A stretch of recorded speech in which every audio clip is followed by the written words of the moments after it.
मुअज़्ज़ज़ीन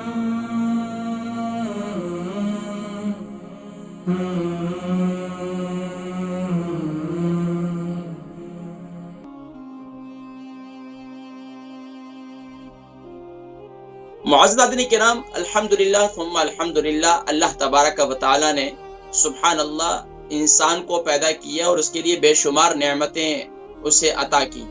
बिलखुसूस जिनका ताल्लुक खाने पीने से है वो तो उन नेमतों को जानते भी हैं और खूब इस्तेमाल भी करते हैं। लेकिन बसा औक़ात नाज़रीन इकराम, इंसान दुनिया की ग़िज़ाओं को बहुत ज़्यादा इस्तेमाल भी लोग करते हैं, बेएहतियाती भी करते हैं, लेकिन बसा औक़ात लोग बहुत ज़्यादा मोहतात हो जाते हैं। जैसे कि अक्सर हज़रात ये सुनते हुए आप दस्तरखान पे मिलते हैं, आपस में तबसरे चलते हैं, यार ये हकीम साहिबान जो है, डॉक्टर हज़रात कहते हैं कि यार ये ना खाओ, ये ना खाओ, ये ना खाओ। अच्छा, वो ज़िंदगी में बेचारे दस्तरखान पे बैठने वाले सभी जो है वो परहेज़ करने वाले नहीं होते और सभी जो है वो बद परहेज़ भी नहीं होते। अब सूरत हाल ये होती है बसा औक़ात जब इंसान अपनी सेहत के मुतालिक बहुत ज़्यादा कॉन्शियस हो जाता है और बहुत ज़्यादा जो है फ़िक्र करना शुरू कर देता है, फिर वो बहुत ज़्यादा मोहतात भी होने लगता है। फिर वो ये सोचता है कि पता नहीं ये खाऊंगा तो ये हो जाएगा, ये नहीं खाऊंगा तो ये नहीं होगा, फलाना। मतलब ये कि बहुत ज़्यादा मोहतात, ये गलत तरीका है। हमेशा एअतिदाल में रखें। ज़रूर हमें ये हर अल्लाह की नेमतों को खाना चाहिए, लेकिन हमें ये मालूम होना चाहिए कौन सी नेमत को किस वक़्त इस्तेमाल करना है।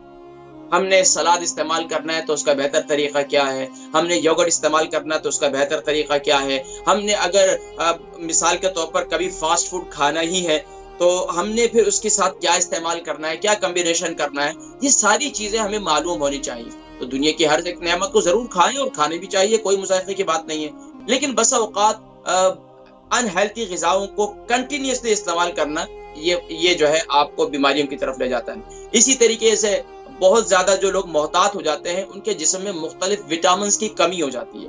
ज़ाहिरी बात है वो अच्छी ग़िज़ाओं का इस्तेमाल कम करते हैं।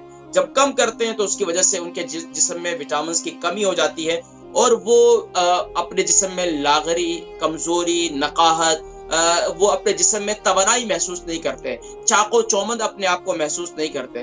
तो उस सूरत में हमें ख़ास तौर पर चंद एक बातों का ध्यान ज़रूर रखें, इससे ज़्यादा न रखें, इससे ज़्यादा अपने आप को मोहतात ना करें। मिसाल के तौर पर अक्सर हज़रात जो हैं वो खाने के फ़ौरन बाद चाय पीते हैं।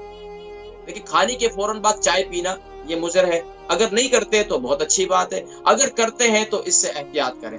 अच्छा देखें, इसके साथ साथ ख़ास तौर पर खाने के फ़ौरन बाद चीनी से बनी हुई, ख़ास तौर पर वाइट शुगर से बनी हुई चीज़ों का ज़्यादा इस्तेमाल करना। अक्सर लोग तो है वो ख़ास तौर पर खाने के साथ मुख्तलिफ मीठी चीज़ें इस्तेमाल करते हैं। देखिए, खाने के बाद मीठा खाना सुन्नत है, लेकिन मीठे के अंदर भी हमें देखना चाहिए कि हम मीठा, बसा औक़ात शुगर के मरीज़ होते हैं, वो भी कहते हैं कोई मसला नहीं, मीठा खा लेते हैं, साथ में 2 गोली इज़ाफ़ी खा लेंगे, कोई मसला नहीं। तो यहाँ ये एक जो है आप अपने आप के साथ, अपने सेहत के साथ जो है वो सेहत को धोखा देते हैं और सेहत भी कभी फिर आपको धोखा दे जाएगी और फिर आप परेशान हो जाएंगे। तो इसलिए आप कभी अपनी सेहत के साथ खेलें नहीं, उसको मोहतात ज़रूर रहें लेकिन ज़्यादा मोहतात ना हो।